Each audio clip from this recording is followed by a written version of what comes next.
dernier à travers une initiative citoyenne baptisée Survie Cameroun Survival Initiative, en abrégé SCSI. Je vous invitais, ainsi que toutes les bonnes volontés, par-delà les convictions politiques, idéologiques, religieuses et autres, à nous unir pour venir en aide à notre peuple abandonné à son triste sort face au Covid-19. Cette pandémie qui connaît une progression fulgurante dans notre pays avec des perspectives catastrophiques dans les semaines à venir. Vous avez entendu cet appel et y avez répondu de façon massive et exceptionnelle. Ce faisant, vous avez écrit une page particulière de l'histoire de notre pays. Je vous en félicite chaleureusement et vous en remercie du fond du cœur.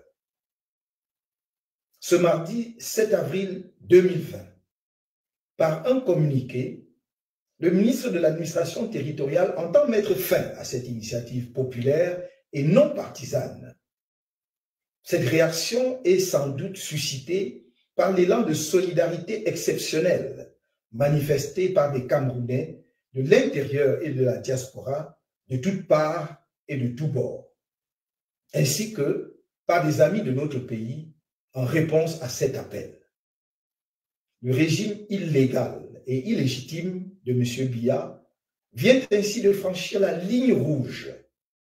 Il endossera la pleine responsabilité de cet acte odieux et barbare devant l'histoire.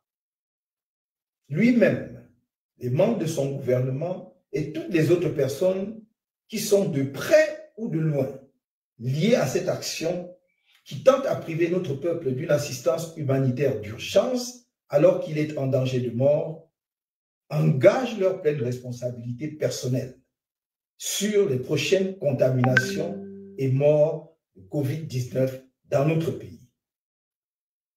Dans un environnement sous-régional, régional et mondial où tous les dirigeants, démocratiquement élus ou de fait, sont au front de la guerre sanitaire contre le Covid-19, l'initiative Survie Cameroun Survival Initiative, relative à l'exigence juridique et morale d'assistance à population en danger, à la suite du constat que les Camerounais sont orphelins et en danger de mort, devenait une nécessité. Abandonnés qu'ils sont par un président de la République déserteur et introuvable, au moment où ils ont le plus besoin de sa présence effective. C'est face à cette démission scandaleuse du président de la République de fait et de l'État qu'il est censé diriger que je nous ai invités à nous prendre en main, à nous mobiliser pour engager la bataille contre le coronavirus. En clair, l'initiative Survie Cameroun Survival Initiative, dont le levier d'action est Survie Cameroun Survival Fund, est une initiative citoyenne et populaire en situation d'état de nécessité. Si l'on voulait faire du juridisme, il y aurait tant à dire sur la forme du communiqué du ministre de l'Administration territoriale au regard, d'une part, de la théorie des actes administratifs, d'autre part, des engagements internationaux du Cameroun relativement à l'obligation pour l'État de protéger la santé de ses populations, stipulée notamment dans la Charte africaine des droits de l'homme et des peuples. Que ceux qui ne l'ont pas compris le comprennent dorénavant. Survie Cameroun Survival Initiative est une auto-organisation du peuple camerounais souverain en situation de danger de mort pour assurer sa survie. Elle n'entre dans aucune des catégories d'associations prévues par la législation en vigueur et en cela ne saurait enfreindre cette dernière. Elle est légitime par nature et n'empêche pas au pouvoir public d'agir s'il le désire. Mais les populations ont le droit d'œuvrer pour leur survie. Aucune loi ne les en empêche. Au demeurant, le peuple souverain étant la source de la loi ne peut être arrêté par la loi. Encore moins lorsqu'il s'agit de sa propre survie et de celle de la nation en tant que collectivité territoriale et humaine. On connaît la maxime bien établie en droit, nécessité fait loi. Dois-je rappeler que par le passé, nous avons publiquement apporté notre concours à la levée de fonds pour des associations caritatives et humanitaires telles que la Fondation Aya, que nous avons même organisé des opérations de dons de sang aux soldats engagés dans la guerre contre Boko Haram sans que le gouvernement ne nous oppose aucune disposition légale, à la lumière du traitement à géométrie variable de la part du pouvoir en place face à notre volonté de porter secours au peuple camerounais en détresse. Chacun peut donc constater que la préservation de la vie des Camerounais est loin d'être une priorité pour le régime de M. Biya. À preuve, 1 milliard, c'est la somme dérisoire que ceux qui ont bu du champagne et du vin à hauteur d'1 milliard 500 millions de francs CFA lors des fêtes de fin d'année 2019 au Palais des Tudis ont jeté comme une obole pour plus de 25 millions de Camerounais aux prises avec la mort véhiculée par le Covid-19. Les mêmes qui disent avoir dépensé quelques 2000 milliards pour l'organisation avortée de la CAN 2019. Mes chers compatriotes, je vous ai toujours dit que je ne vous trahirai pas. Croyez-moi, nous n'allons pas laisser anéantir nos efforts collectifs par des égoïstes qui veulent vous livrer à la mort. Le Cameroun n'appartient pas à quelques individus, certainement pas à ceux-là qui vous prennent en otage depuis tant d'années. Restez mobilisés, donnez-leur le change en participant plus massivement encore à la collecte des dons en cours. La grande initiative historique du peuple camerounais continue. Et malgré les attaques criminelles répétées dont le site dédié à cette initiative fait l'objet, il est sécurisé. Ceux qui ont dupliqué frauduleusement le nom de domaine pour essayer de dérailler l'opération sont traqués.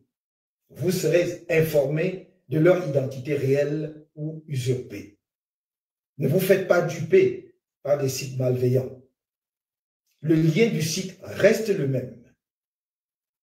www.cameroonsurvival.org, Cameroun en anglais avec 2 O. Les équipes sont en train d'être mises en place pour préparer la logistique nécessaire, devant permettre notamment de vous protéger par des masques, le nettoyage des mains par des solutions hydroalcooliques et de respecter les mesures de confinement vital là où c'est indispensable. Nous avons opté pour commencer par une production locale massive des masques et des solutions hydroalcooliques. Face à l'attitude absurde du régime, le peuple lâchement abandonné doit être prêt, s'il le faut, à créer un rapport de force populaire avec la dictature qui l'étouffe pour se sauver du coronavirus par la solidarité dont tout le monde a vu combien elle est agissante. M. Paul Biya sera seul responsable de ce qui adviendra de tout dérapage lors de la distribution pacifique de l'assistance aux populations. L'organigramme de survie Cameroon Survival Initiative et les correspondances adressées aux administrations, notamment au ministère de la Santé publique, des Finances, de l'administration territoriale, du secrétariat d'État à la Défense en charge de la gendarmerie, à la délégation générale à la Sûreté nationale, mais également à l'Ordre national des médecins, attestent du caractère pacifique, républicain et d'urgence humanitaire de notre initiative. Mieux, en plus de l'intégration de ces différentes administrations dans le comité de gestion, nous avons librement concédé des pouvoirs de co-signature dans le compte bancaire de survie Cameroun Survival Fund, et malgré toutes ces ouvertures, et pour ne pas perdre la face, le pouvoir a décidé de sacrifier le peuple à l'autel de son orgueil. Il se peut que M. Biya réapparaisse d'un moment à l'autre pour jouer au Messie attendu. Cela ne changerait rien à notre appréciation de la situation. Il a montré par sa disparition inexpliquée depuis plus d'un mois qu'il n'est plus à la hauteur de la lourde tâche qu'il s'est octroyée et qu'en tout état de cause, il est un commandant en chef déserteur. C'est pourquoi j'appelle dès à présent la communauté internationale à se mobiliser pour aider à sauver le peuple camerounais abandonné à son triste sort dans cette guerre contre le Covid-19. En appréciant la détermination et l'engagement des pays amis à sauver la vie de leurs citoyens face à cette pandémie, il m'échoit de leur rappeler que le moment est venu de choisir clairement entre la dictature du régime de M. Biya, qui est nécessairement temporaire, et le peuple camerounais, qui est absolument pérenne. J'invite les Camerounais à rester mobilisés pour défendre leur vie. Je reste à leur côté pour ce combat. Si l'heure est venue, alors elle est venue. Cela étant, s'agissant d'une situation critique d'urgence humanitaire, et vu mon souci réitéré de ne laisser aucun Camerounais perdre sa vie, je garde la main tendue. Vive le Cameroun!